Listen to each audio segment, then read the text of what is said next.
एक औरत ने व्यक्ति के माथे पर छोटे चाकू से हल्का सा चीरा लगाया, फिर कैंची से उसकी त्वचा को थोड़ा काटा। इसके बाद किताब में बताए गए तरीके के अनुसार उसके माथे पर 3 लाल तिल बनाए। जब तिल बनाने का काम पूरा हुआ, पाउडर लगाकर हल्का कर दिया।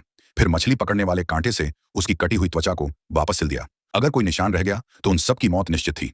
वह तेजी से काम करने लगी ताकि बेहोशी वाली अगरबत्ती के खत्म होने से पहले वह घाव को पूरी तरह से सी दे। सिलाई पूरी होते ही वह व्यक्ति जाग गया, लेकिन उसे कुछ भी अजीब महसूस नहीं हुआ।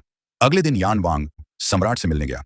जब सम्राट ने तेज रोशनी में उसके माथे को देखा तो उसने साफ साफ 3 तिल देख लिए। यह देखकर छोटा सम्राट डर गया।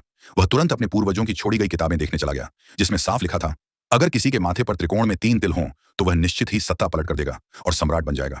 यह जानकर सम्राट इतना डर गया, फौरन उसने देश के सर्वोच्च ज्योतिषियों और चेहरे पढ़ने वाले विशेषज्ञों को बुलवाया ताकि इस संकट को खत्म करने का उपाय किया जा सके।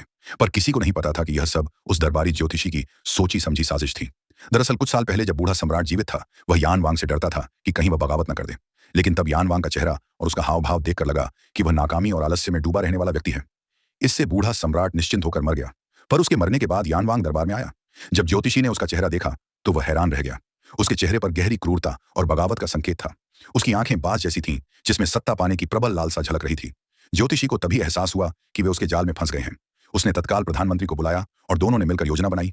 जब यान वांग बीमार पड़ा तो ये लोग राजवैद्य बनकर उसके महल पहुंचे। उसे बेहोश कर दिया और उसके माथे पर 3 तिल बना दिए ताकि सम्राट को यकीन हो जाए कि वह बाकी हो जाएगा। तीनों तिल देखकर सम्राट बेचैन हो गया। उसने रातों रात प्रधानमंत्री को बुलाकर आदेश दिया कि किसी भी तरह यान वांग को खत्म कर दिया जाए। एक अनहोनी हो गई। दरअसल यान वांग का साला, जो उसका बदला लेना चाहता था, चुपके से यान वांग को सब बता गया। वह चाहता था कि यान वांग उसके बहनोई, ज्योतिषी और उनके परिवार को छोड़ दे ताकि अगले जन्म में वे सुखी रह सकें। यह सुनकर ज्योतिषी बहुत नाराज हुआ, पर कुछ करने से पहले ही यान वांग ने अपने सैनिकों के साथ प्रधानमंत्री के घर को घेर लिया। प्रधानमंत्री को मौत के घाट उतार दिया। वहीं दूसरी ओर महल में भी खून की नदियां बह रही थीं। यान वांग की सेना महल में घुस गई। सम्राट डर के मारे कुर्सी पर बैठा कांप रहा था। भले ही उसके पास अपार शक्ति थी, लेकिन वह अभी भी केवल एक बच्चा था जो अपने वफादार मंत्रियों को मरता देखता रह गया।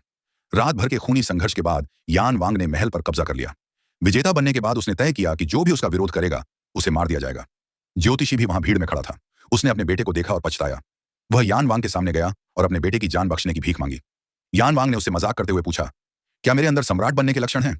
बेटे को बचाने के लिए ज्योतिषी ने हाँ में जवाब दिया। यह सुनकर यान वांग बहुत खुश हुआ और उसने उसके बेटे को छोड़ देने का वादा किया।